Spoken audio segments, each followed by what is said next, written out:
meeting of the North Kitsap unit of the League of Women Voters.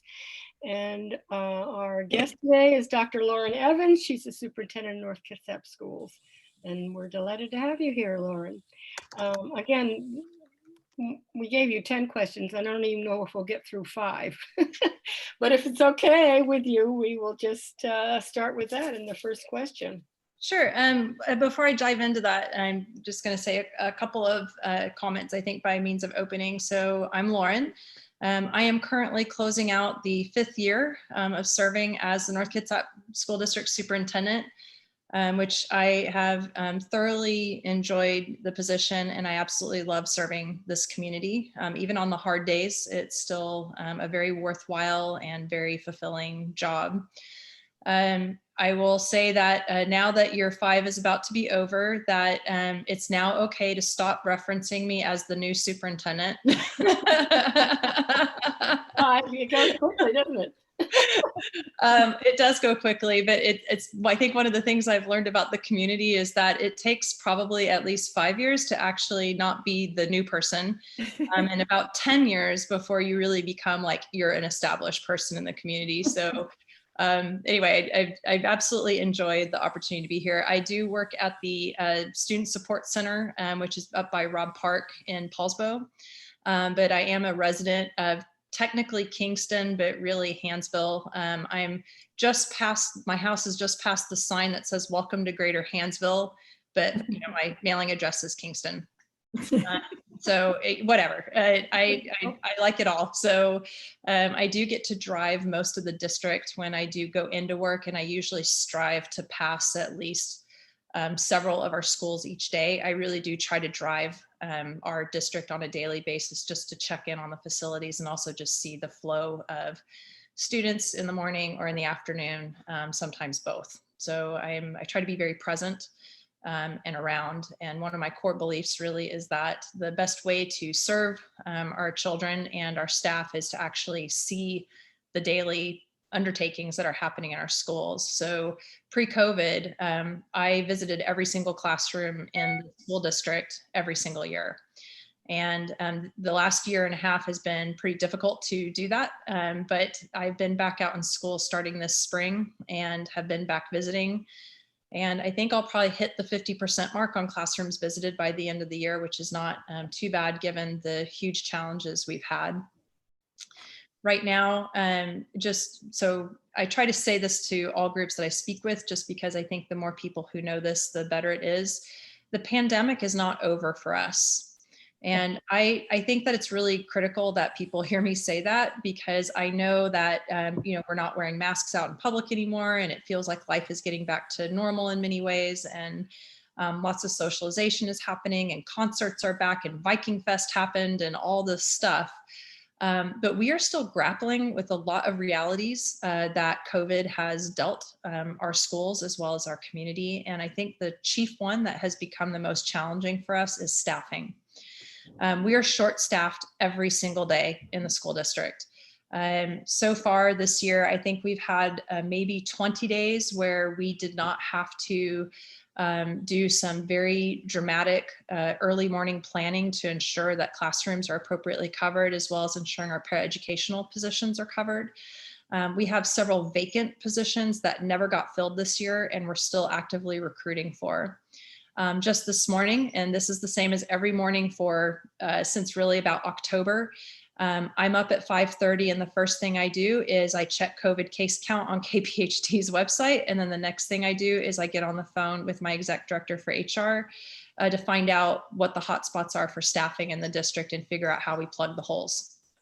And I say that not for sympathy, that's my job. My job is to ensure that our kids are well served every single day. It doesn't matter what the circumstances are, but that is the reality, and that is not normal.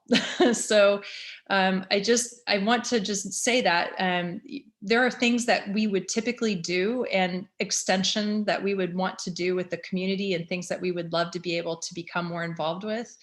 But the reality is, on a daily basis, my exec team and I are stretched to the hilt, really just managing the basics because of the short staffing situation. So when we have too many teachers out and not enough subs, we start pulling in all of our support staff in to teach, and then we'll pull our principals in to teach, which means then my entire team deploys out to schools to back up and like be the principal for the day. Or we've been teaching, or I've answered phones in the front office. We go all hands on deck. And so it does kind of shuffle all the way up when these things happen. And that's been happening every single day since October. That's been our status this year.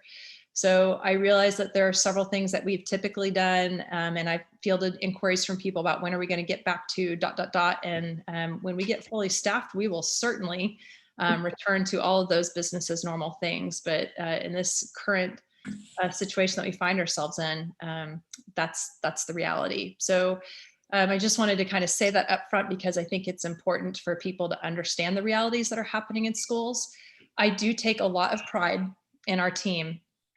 Sorry, I get a little emotional, but I get very proud of I'm very proud of our team, because of all the schools in our region. We are the only district who has not had to close a campus one day this year.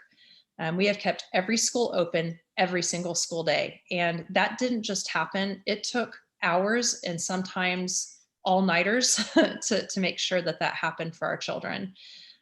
So it's been quite a year. And while I am so glad to see us kind of getting back into a regular rhythm and a pattern again, it's kind of anything but business as usual in our schools. And it's going to be some time, I think, before that resolves. I don't anticipate the staffing issue to resolve until probably a year from now, maybe. So that's kind of the reality. So you've given me lots of questions here. And I guess what I would just I'm really curious about them. Like, how did these questions get developed, and what was the process by which you discerned that these were the burning questions deep within your soul? I just would like actually, I think it took us 3 meetings in the fall to do just exactly that. And people would bring their together, and then we had to narrow that down. But we did put 3 meetings doing just exactly that. Where are the concerns you want to know about? And then of course we had another meeting to narrow down all the questions we had to the top 10. And I just sent out people, let me know. Mm-hmm. And so I put it all together. But essentially it did take us a while to do that. So and I mean, there are just a ton of things, as you say, in this time frame with the pandemic. It's just, hugely challenging. And we have all appreciated what the teachers have done to teach in class, and then to be online, and then go back and forth and try to keep control of some kind, especially with the students they can't reach out to. We just know it's terribly challenging. And we have, like, Catherine, who's been a school board member, I don't know how many years ago, but we have several knowledgeable people on our committee, on our unit, fortunately, who do have, can bring, there are a lot of teachers in our group. So I think we have a group that has good information to base our questions on. Got it. Okay, I was just curious. I will just say up front, like, I've known Catherine through finance committee work, and she's always been asking a lot of really great questions when we get ready for a levy measure. And Susan, I know from work with our equity committee and with other things that we've been doing in that area in the school district. I know she's a very passionate advocate for DEI in our schools and in the community. Not knowing most of you, when I read the questions offhand, a lot of them felt written kind of in the negative, like, why aren't you? And I'm like, wow. Oh, yeah, and one of our members, Martha, came, she said, doesn't that sound pretty negative? Yes, they do. I'll be really honest. They do sound negative. You're absolutely right. We were looking kind of negative, which we didn't mean to. So we did try to reframe some of the questions a little bit. Sure. No, and I appreciate that. Just when you don't have the context around it, and I opened it, and I know Gwen and Rachel, 2 of my exec directors, sat down with me. They're like, wow. this group doesn't seem to like us very much. I'm like, I'm sure that's not the Yeah. intent. But I'm glad Martha brought that up. We got to look at these again, how they're not meant to be as sure. sensitive as our So, first. anyway, but it was Pam, if I could just chime in here, I think Definitely. Catherine would agree with me on this, and that is that the league has very specific things that we're concerned about in relation to our work. And so we're looking at the school district as another entity that certainly has a role in civics education, a bigger role than we do, although we have lobbied really hard to make that a full course requirement. And obviously we have a diversity, equity, and inclusion mission. And so I think a lot of the questions were driven by our league connections and wanting to know where the school district is on the things that the league cares deeply about. And was starting, and of course, Catherine was very instrumental in getting civics education as a requirement. She's the state lobbyist for education for the league, and she really has been very effective that way. And that's our first question. It's all about civics education. And, sure. So we are compliant with the state requirements for civics education. It's a 1 semester course in the high school. If you have questions about that, we do have, and Catherine's very familiar with this policy, 2410, which is our graduation requirement policy, because anytime it comes up for review, I am always talking with Catherine about that policy. But it is outlined in board policy as part of our graduation requirements. And as we do with all classes, the progress of all students is monitored both by school administration and by the counselors, because on June 10th and 11th, when I'm out there in my Harry Potter robe, conferring diplomas upon our students, I am making an oath, and so is the school board, that every child who is walking across that stage has met the Washington standards and the standards as outlined by board policy. So we're very careful to ensure that all children do meet those standards when they graduate. And that is how that goes. And students usually take that class as a senior. Some of them take it as a junior. It kind of depends on the flow of their particular course of study. There is no formalized civics training for civics teachers. I can tell you, however, having been a government teacher for several years in the early part of my career, in order to get that endorsement, you do have to either pass the praxis, or you've got to be able to demonstrate that you have the appropriate educational background to have a degree. So I'm a double major in my bachelor's. I am a double major in history and government. So when I went to go apply for my teaching certificate in Texas, I had to demonstrate that I had the course proficiency to confer that diploma. And when I came up to Washington State, I had to again have them verify that I had the credits and the background in teaching. We don't have funding for additional training. We don't have a lot of funding for PD in general, unless the state is paying us for it directly. And the state is getting more and more directive about how that PD funding is being used. For example, we do have PD funding that was added into the pot, but it's very specifically targeted towards equity instruction for our staff. And I think it's about 6 hours that we are required to do, which is great because we were already doing it before it even became a requirement. The points of contact for civics instruction, I'm not really sure what that means, but we do have teaching staff. They're identified on the school website. And those teachers can change year over year, depending on course load, how many seniors we have, student enrollment, and how that goes. So I can't say that at this moment in time I know specifically who is teaching it at each high school. I believe Jared Prince is still the lead over at North, and I don't remember who is teaching it at Kingston this year. But the counseling office is the coordinator for course of credit instruction. And then they also work with the principal to create the master schedule. So like right now, both of our high schools are elbow deep in creating the master schedule for next year.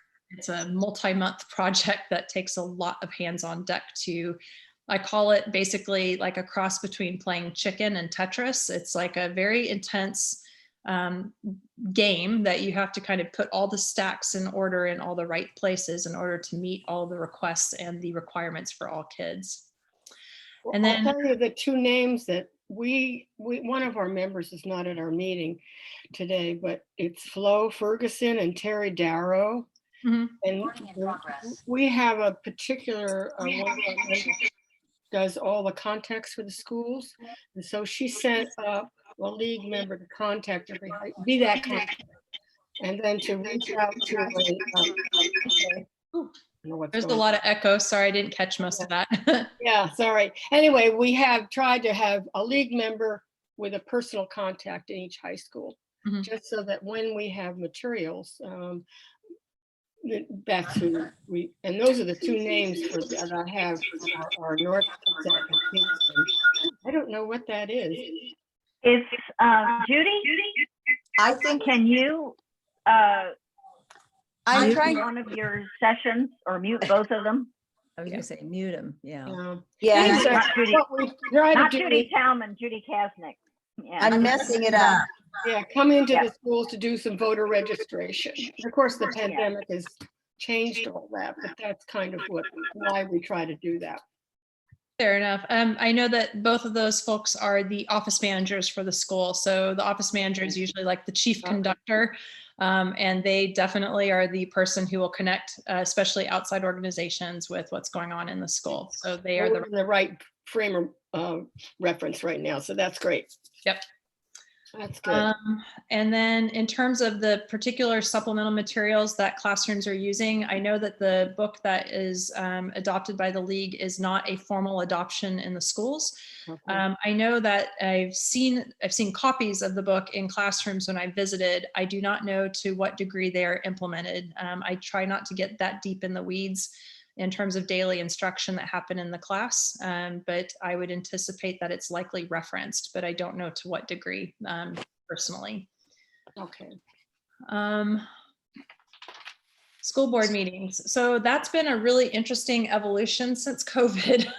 So we had in 2020, as you may remember, schools completely shut down, and then the governor issued an emergency proclamation that mandated that board meetings be hosted through an online format of some kind. Most people, like you all, are using, we also use Zoom. And the school board began meeting via Zoom. The school board works very closely with the Washington State School Board Directors Association, which is a state level organization designed to support the work of school boards across the state of Washington. We began meeting by Zoom in late March 2020.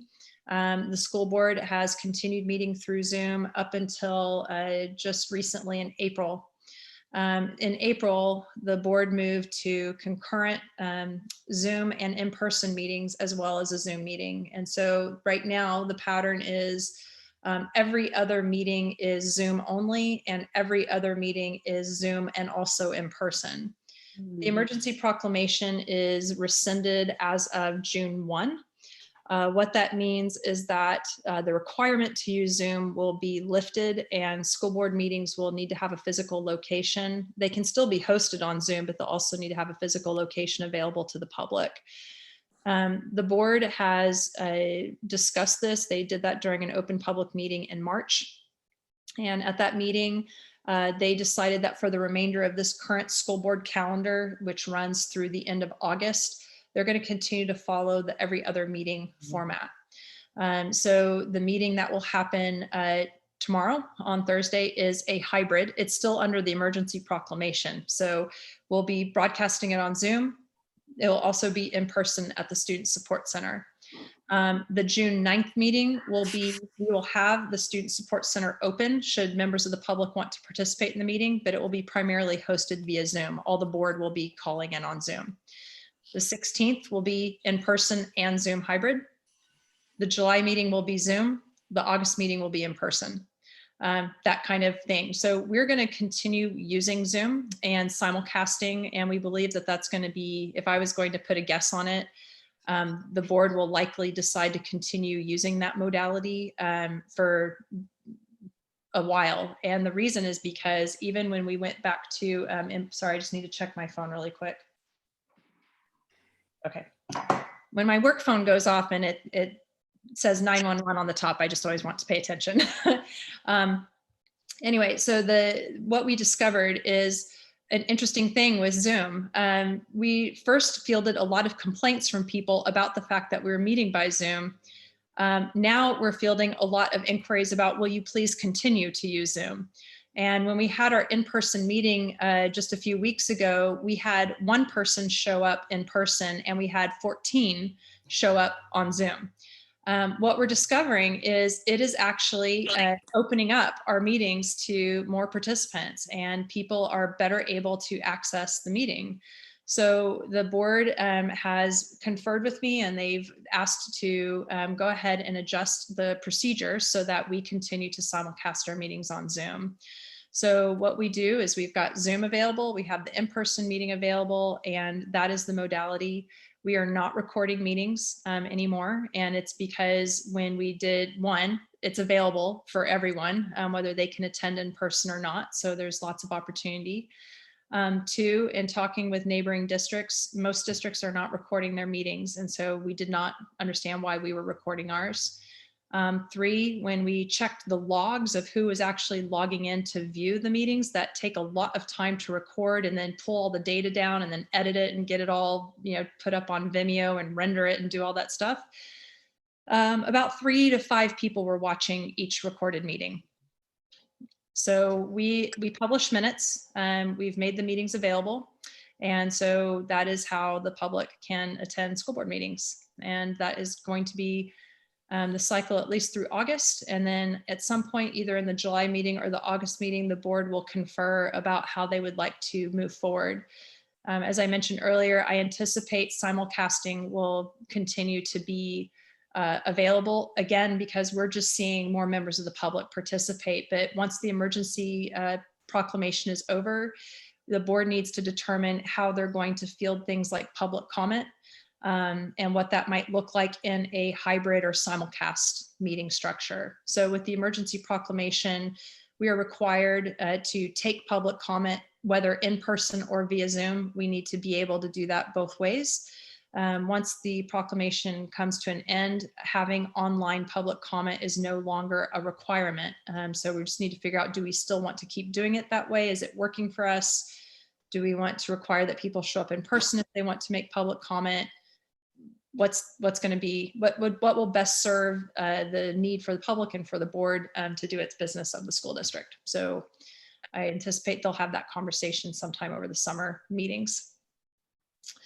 How does the district currently incorporate the recommendations of the Equity Council or the equivalent in its work? And how is the Equity Council involved in providing solutions for systemic discrimination?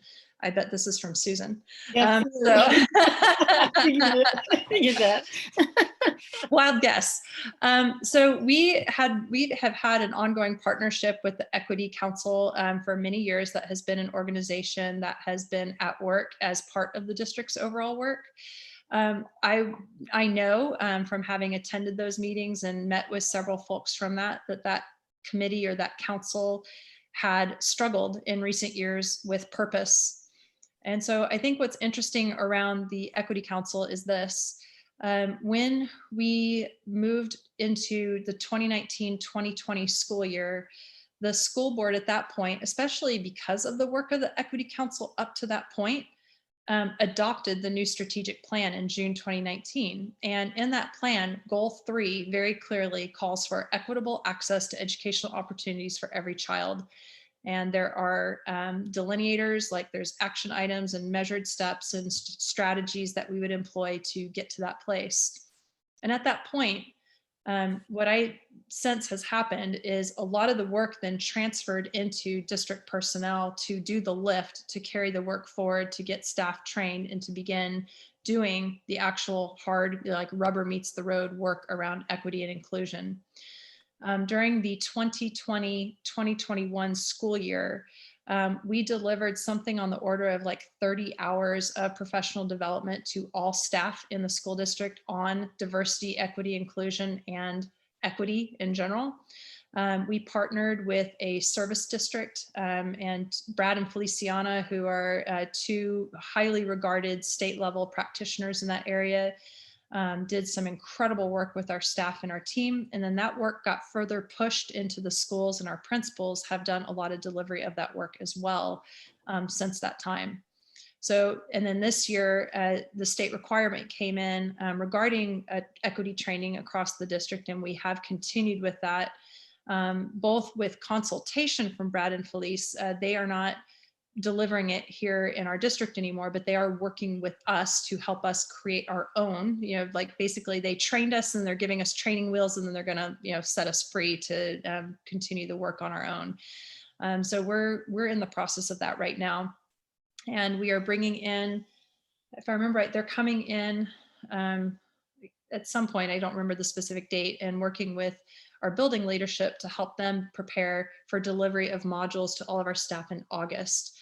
So we will continue to work with our staff, and we're just getting more and more deep in this work. It is, and I'm going to be the first to say it, it's super hard work. Grappling with issues of race and equity really create a need for our staff members to look at themselves as people and to really examine who they are and how they were brought up and what experiences inform them, and how does that experience create bias in the way that they are moving around the world and working with our children. And I would just say that as one of those people, and I've done this work in prior schools and working here, it can be very difficult, and it is very vulnerable work. It's messy work. And I think we're just now getting into the harder pieces of that work. So what I would say is that the Equity Council, I think, put the boat in the water and gave us a shove, like, hey, this is important and you guys need to pay attention to this as a system and as part of our community. I feel like we have listened to that, and we are navigating the boat. It's very difficult, and I'm just going to be really blunt, and I think that's important. I call it clear is kind, and being truthful. This community, in some parts, is very much ready for this conversation. This community, in some parts, is very much not ready for this conversation. And so when I think about an organization like the League, or I think about other caring adults who are in our system, or I think about the folks who have been a part of Equity Council, I think that one of the greatest things that could happen is engaging our broader community in this conversation. I had this discussion with a KCAC subcommittee probably 6 weeks ago, 8 weeks ago. And they said, well, how can we get in the schools and do this for you? And I said, well, I don't think you need to come in and do it for us. Like, give us information, absolutely ask questions. But we're working on it, like actively working on it on a daily basis. But I only get kids for about 7.5 hours a day, 180 days a year. And by the way, when you do the finite math on that, that's about 12% of a calendar year in total, when you just think about the number of hours that we have the kids in our schools. So there's like 80% of their time where they're out there around other people, and they're with their family, or they're with other parts of the community. And what I do know, just from some of the communications I've gotten during COVID from some of our constituents, not everyone is a fan of this work, and not everyone champions or supports it. I can vouch for that. So I have to wonder, what exposure do our children have during the other 88% of their year that I can't directly impact as the school system? And how might we lean on community organizations who have a deep-rooted belief about equity, diversity, and inclusion, and tap them to help us with the community component of this? I think it will take all of us together to get us to a place where all of our children truly are able to see themselves in this community, and truly be able to be participatory in this community, and truly have an authentic place to belong in this community. And so we are fiercely championing that in our schools. And I'm not saying we're doing it perfectly, because we sure as heck aren't, but we are a lot better than we were even 3 years ago. And I do have faith that we will continue to improve. And it's because I would just say, I am a champion of that work. I have a deep-rooted belief around it. I know my leadership team does, and I know the people who we are hiring do, because we specifically asked them about that. And we were very clear about where we stand when we bring new people into the organization. But all that to say, we need community partners to help us in terms of championing this in our community, that all of our children belong here, that people of all backgrounds belong here, and that it is on us to examine ourselves and our values and our beliefs so that we can open to be more accepting and understanding of others. That's going to be the next big thing. And so again, there's a great guy named Jamie Vollmer. He wrote a book called Schools Can't Do It Alone. We can't do it alone. We do need that community support. I anticipate as we round the bend, probably this time next year, maybe just a little bit beyond, we're going to be doing an examination of progress towards the goals in the strategic plan and maybe doing some revamp about action steps and where we go. I would anticipate as part of that work, I would be looking for folks who have had time with the Equity Council to come back in and talk to us about what they do see or don't see, about how we are or are not making progress, and to continue to gain some insight about perspective on that. But we are working really hard to continue to implement that across the system. Have I sat down and have principals sat down and listened to students who have spoken up about sexual harassment? What is the process for students who have reported harassment to talk directly with the principal or the superintendent? Our principals at both high schools have spent extensive amounts of time with students, talking with them about their concerns in this area. Most notably at Kingston, I think Jack Simonson has, I don't even know how many hours he has spent talking individually with students and also with small groups of kids in the wake of the concerns that came up last fall. I will just say that anything like this is always very complicated. What caused the concern, why students reacted the way they did, definitely some concerns that were there. Definitely some complicated situations that I'm not at liberty to discuss with you. So all I can say is, of course, we're going to respond to kids. That's what we do. That's why we work in schools. And I am always happy to sit down with kids. I would say it's the best part of my work, and listening to them. Actually, kind of going back to the last question, one of the things we're looking at for next year is how might we stand up, we would call them like student advisory panels or student advisory groups that we would have for each high school. And then I'm looking at having a superintendent's advisory council of 6-12 students, one on the North Kitsap side and one on the Kingston side that would meet quarterly. These wouldn't be like ASB kids. These would be, we're looking to get like a representative sample of students across the school. So they would represent all kinds of different backgrounds and grade levels and all of the things. And so we're going to look at trying to get together those panels so I can sit down and do some listening about the student experience so that we can be more responsive and I can hear directly from kids. But I know our principals have, I think both high schools have stood this up already. Actually, yes, they have. And they're going to continue that. And then we're looking at doing that at a district level with myself and about 20 kids from each side of the district. But the reporting process is very simple. The student just needs to find a trusted adult in the building and report it, or their counselor, or the principal, or the assistant principal. Any teacher will take the report in the building and work with the student to help them. Both high school staffs have received information about how to assist students who are making a report like this, and we've always been available for that.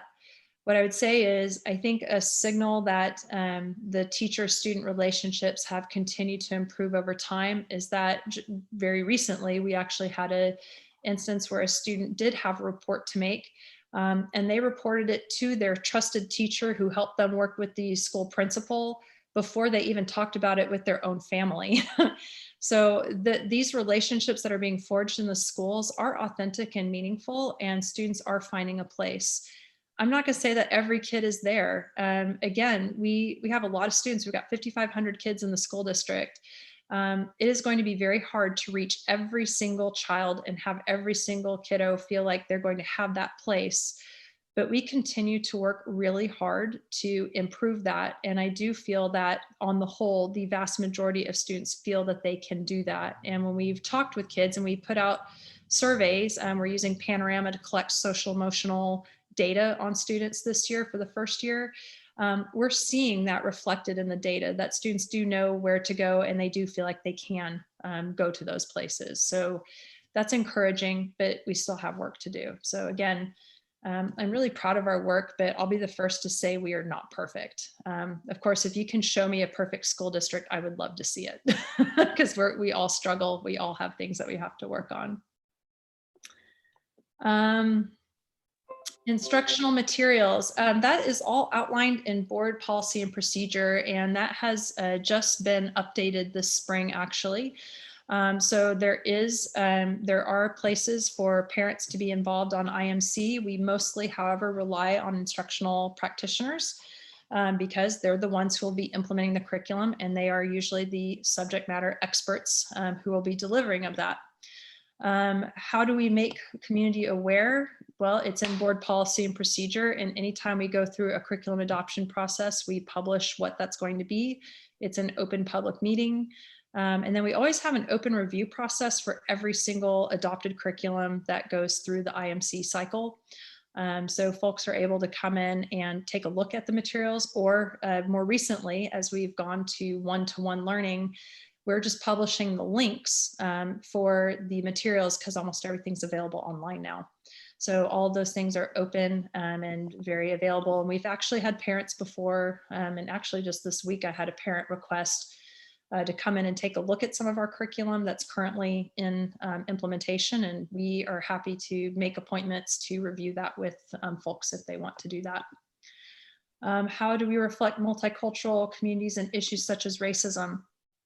Depends on the curricular area, but as we have moved through history adoptions in more recent times, and especially with supplemental materials, teachers are definitely keeping a keener eye on the fact that those materials need to represent multiple experiences, and that they are being mindful of the fact that things are culturally responsive in terms of how they're presenting information. We do have an audit tool that we're using as we look at curriculum, that we are asking the questions, does this have a particular lens that it's being delivered through, or does it have a way of reflecting multiple experiences or not? And that can be, when we're looking at like math curriculum, you would say, well, how can math curriculum be racist? Well, on the whole, it can't, but in some ways it can, like word problems and the types of things that it's asking students to look at. And, would a student in a particular background actually even know what that thing is?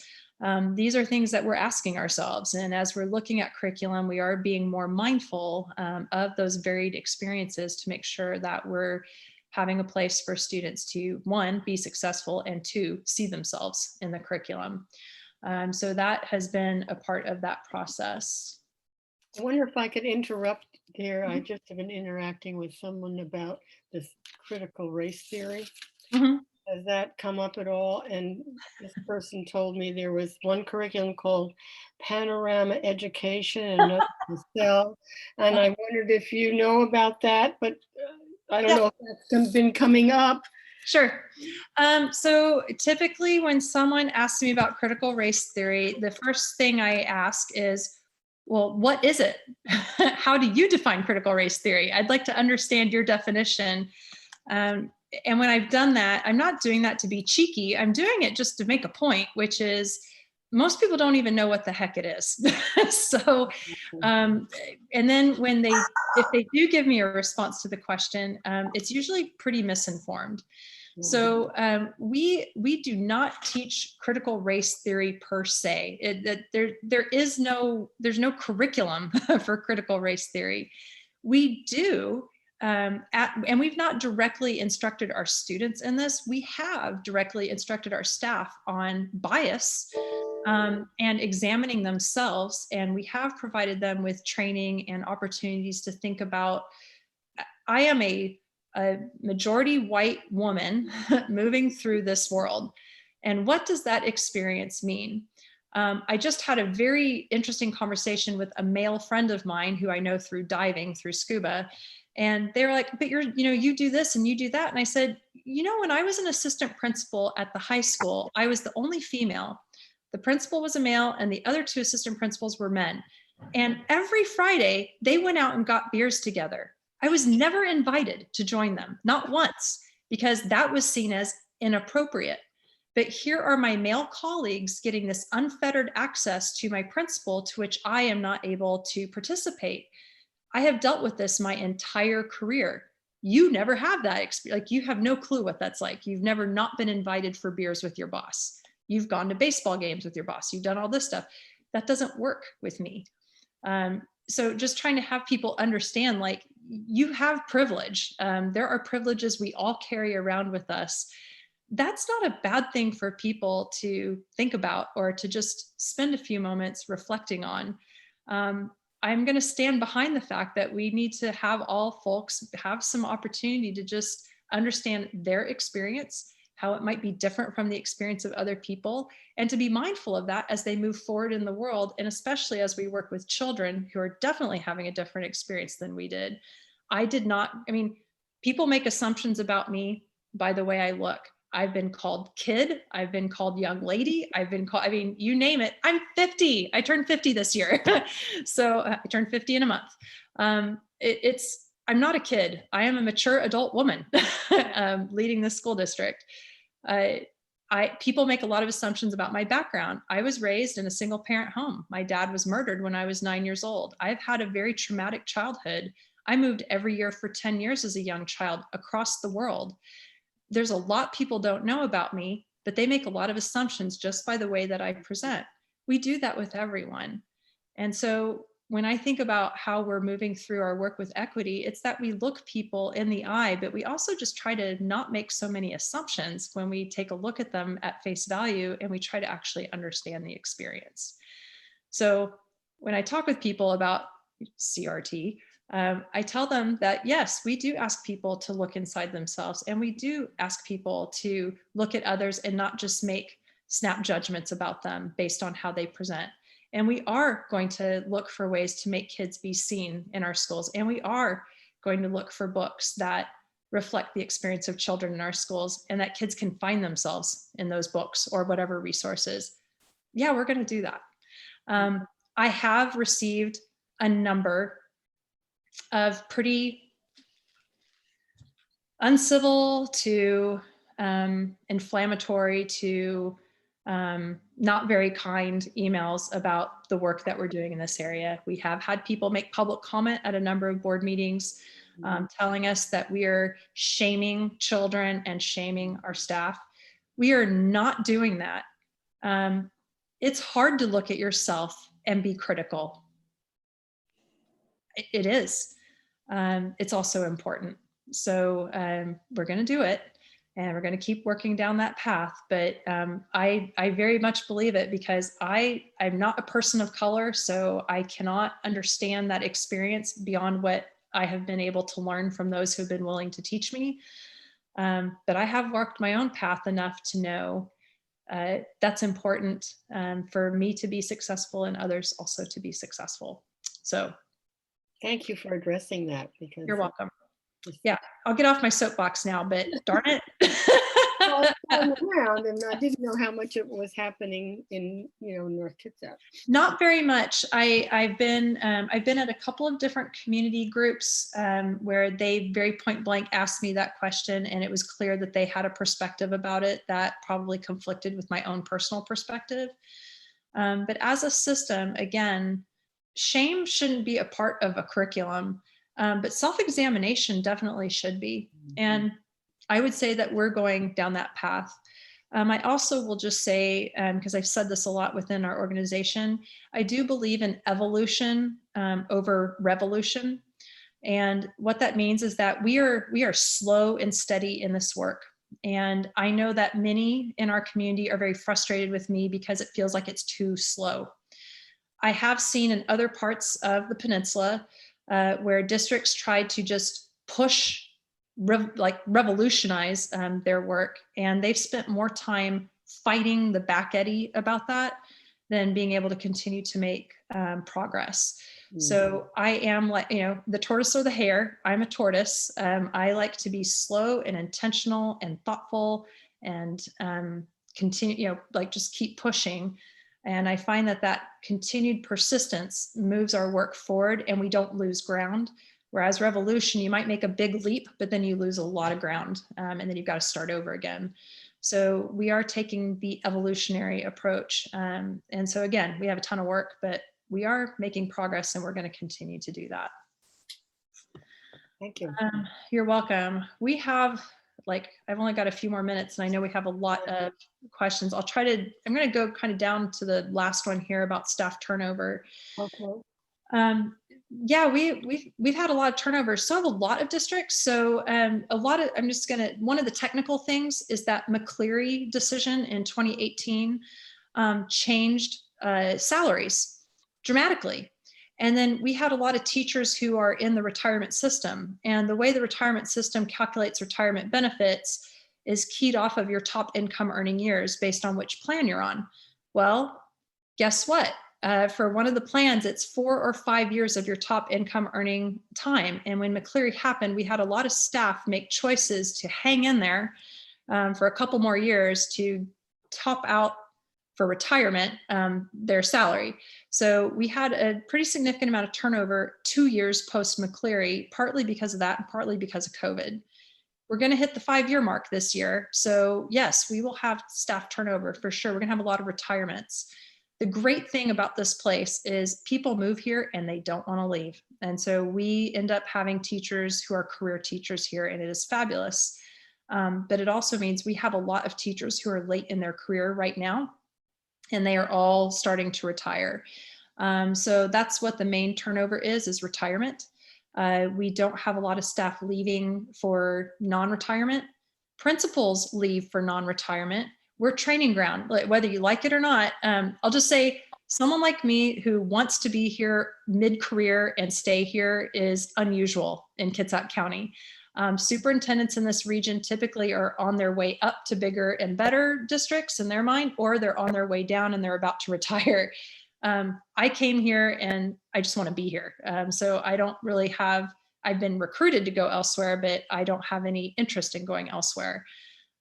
For principals, we are a training ground, and that is the reality of the Kitsap Peninsula in general. And so principals will come and they will gain some experience here, and then they usually are matriculating over to the I-5, I-405 corridor, where they're going to bring in bigger income and possibly be in a bigger district and get a different experience.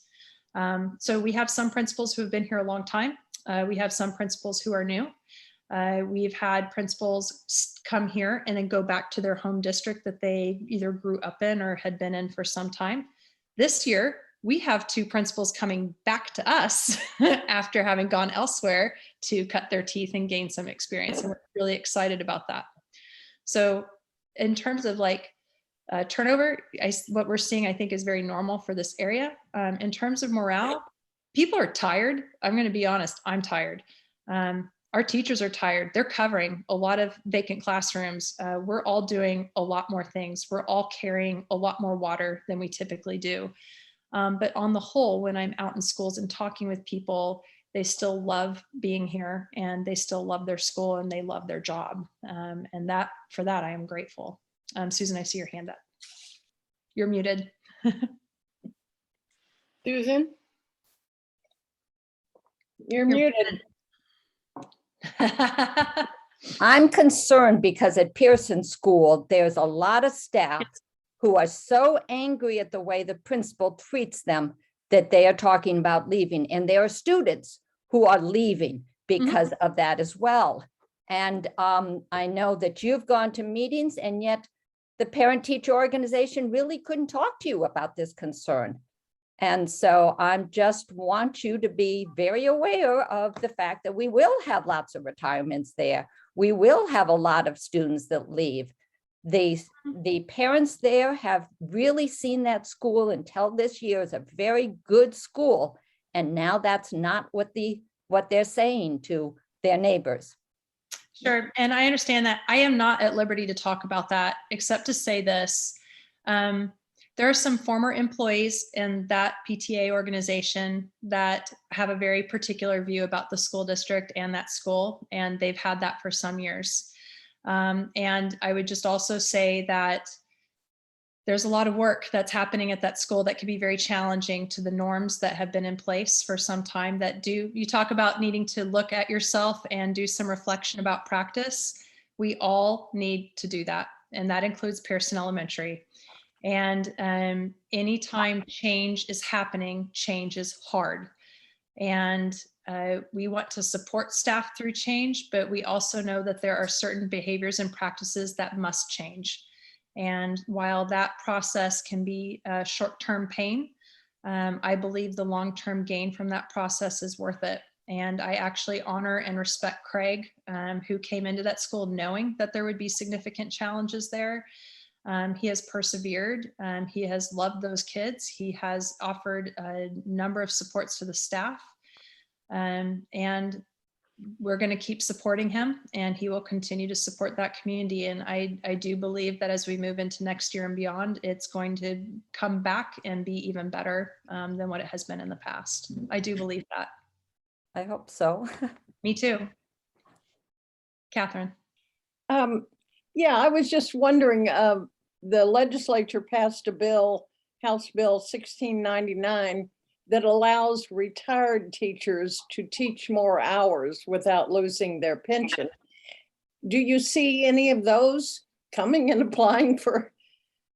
No, they're glad to be retired. They don't want to work anymore. They don't want to come COVID, back. I mean, I would just say, Catherine, that being an educator during COVID has been very difficult. I will tell you that last year, in the spring of 2021, 95 superintendents left the profession out of 300. And I think this year, another 70. So it's not just teachers. I mean, it's all of it. It has been a very challenging season. If we did not have if the school board was not so incredibly supportive, and if my exec team was not so amazingly committed, I would struggle to stay in the profession. It's been brutal. I will just tell you that from March 2020 until about 2 or 3 months ago, not one day went by where I did not get a scathing, and I mean mean, phone call, email, just calling me every name in the book, telling me I'm hurting children, telling me I'm horrible, telling me I should resign, like get out of the job now. A couple of community members made it a weekly habit to send me all caps, bold-faced emails telling me that I was terrible for kids, get out of the job, calling me names. That was a daily occurrence. So if that's happening to me, I know some of our principals got similar communications. I know some of our teachers got some communications like that. It's hard to not be personally impacted by that at some level. It's been very hard. And so I know that some of our staff have decided to leave the profession and or retire because it has been very hard, not to mention just managing, kids and worry and families and the differences of opinion about how to respond to COVID and people coming into school with that and kids coming into school with that and exposure, and it's complicated. It can definitely be wearing on people. Well, I'm looking at the hour and it's 3 minutes after 11. I can't tell you how much we appreciate your meeting with us and spending your valuable time to answer the questions. It's been great. I'm sure everybody agrees with that. We really appreciate it and know you have to go on to another meeting.